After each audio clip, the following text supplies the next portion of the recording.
पिए सैया जी चिलम भुक भुक जरे, भुक भुक जरे।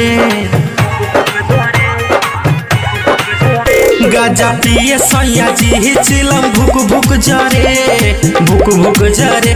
हमर सैया दोपहर कौनो देखी न पहर, और सावन में चिलम धक्के धुक धुक करे, धुक धुक करे।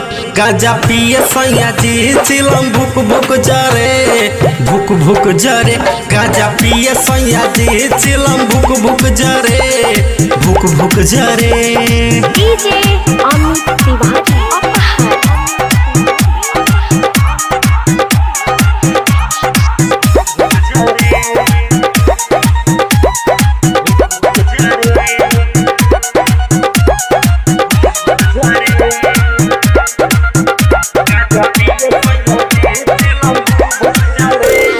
भोला बाबा के नाम लेके पिए राती, लागता कि सावन में माराई एकर माती। काय बम जाना तड़ो।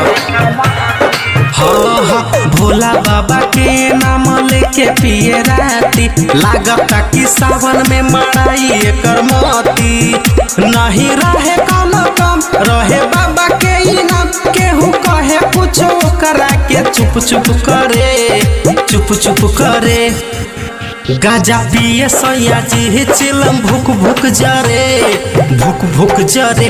गाजा पिए सैया जी चिलम भुक भुक जरे, भुक भुक जरे।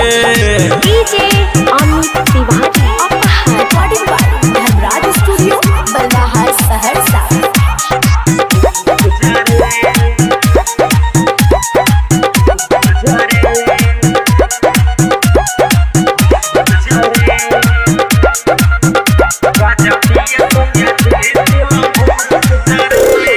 अपने तपिए राखे चार ओर साथ में, मनीष भोजपुरिया लावेला गाजा हाथ में।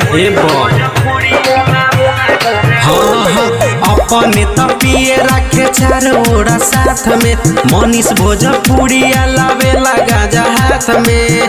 पप्पू राजा करे रोज अब भंगिए के भोज, जब देखी नहीं कब कब छुप छुप करे, छुप छुप करे। गाजा पिए सैया जी चिलम भुक भुक जरे, भुक भुक जरे। गाजा पिए सैया जी चिलम भुक भुक जरे, भुक भुक जरे।